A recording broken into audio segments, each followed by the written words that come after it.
Assalamualaikum warahmatullahi wabarakatuh. Halo semuanya teman-teman, saya Ulfia akan mempraktikkan modul 7 kegiatan praktik 1, yaitu sifat cahaya. Di mana pada praktik ini saya akan melakukan percobaan pada pemantulan cahaya. Tujuan dari percobaan ini adalah untuk menjelaskan sifat-sifat cahaya dan menentukan fokus cermin cekung. Adapun alat dan bahan yang saya gunakan, ada cermin datar, cermin cembung dan cermin cekung, tetapi di sini saya menggunakan sinduk sebagai penggantinya. Ada senter, busur derajat, kertas putih, lilin, layar, dan celah cahaya.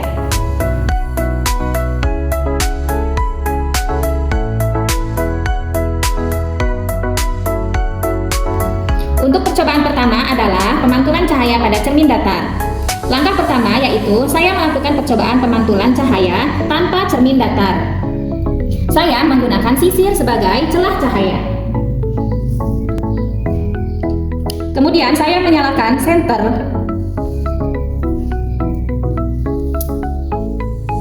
Seperti yang kita lihat, cahaya senter menembus celah cahaya. Dan bisa dilihat, di sini tidak ada pemantulan cahaya. Sehingga tidak menghasilkan sudut pemantulan cahaya.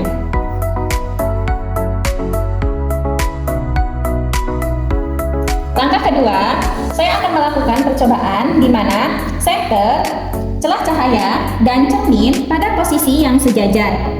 Di sini, senter dengan celah cahaya berjarak 10 cm.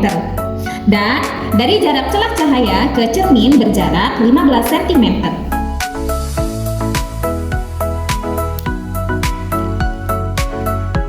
Kita dapat melihat di sini cahaya menembus celah cahaya serta menuju cermin datar. Akibatnya, cahaya memantul searah dengan cahaya yang datang dari senter.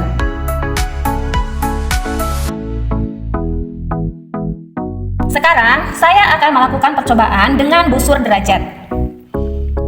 Nah, di sini kita dapat melihat ketika I atau sudut datang besarnya 90 derajat, maka sudut R atau sudut pantul besarnya juga 90 derajat. Ketika I atau sudut datang besarnya 30 derajat, maka sudut R atau sudut pantul besarnya juga sama, 30 derajat. Ketika I atau sudut datang besarnya 60 derajat, maka sudut R atau sudut pantul besarnya juga sama, 60 derajat. Percobaan selanjutnya, saya meletakkan lilin di depan cermin datar. Kemudian, saya mengamati bayangan lilin yang saya geser-geserkan di depan cermin datar. Nah, saat saya meletakkan benda di depan cermin datar, bayangan yang terbentuk adalah sama besarnya, tegap, dan juga maya. Kemudian, saya geser lilinnya, dan bayangannya pun ikut bergeser sesuai dengan arahan saya.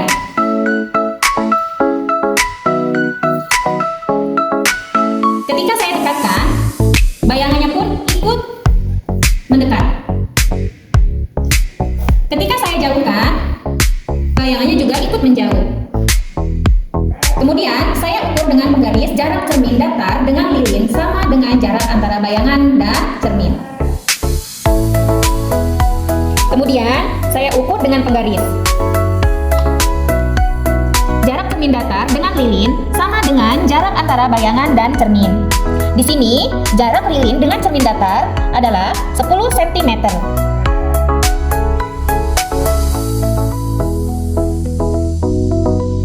Percobaan yang kedua yaitu pemantulan cahaya pada cermin cembung.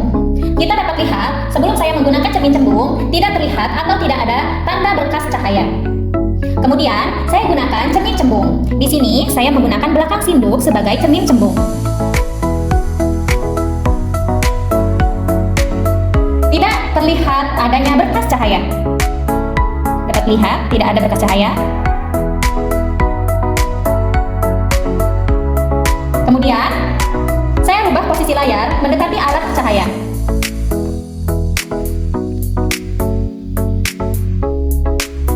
Di sini masih tidak terlihat adanya berkas cahaya.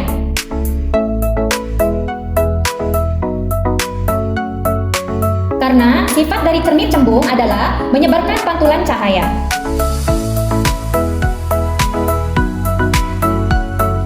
Percobaan yang ketiga yaitu pemantulan cahaya pada cermin cekung. Di sini saya menggunakan dalaman sinduk sebagai pengganti cermin cekung. Dapat dilihat di sini sebelum saya menggunakan cermin cekung tidak ada berkas cahaya. Kemudian jarak lilin dengan cermin cekung berjarak 5 cm dan jarak layar dengan lilin berjarak 30 cm. Mari kita amati sifat-sifat pemantulan cahaya pada cermin cekung.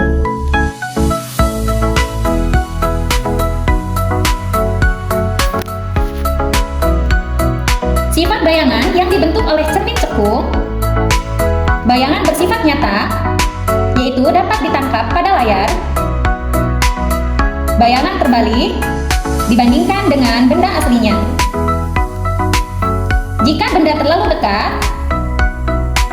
lilin yang dekat dengan cermin akan hilang atau tidak tampak pada layar karena bayangan menjadi maya.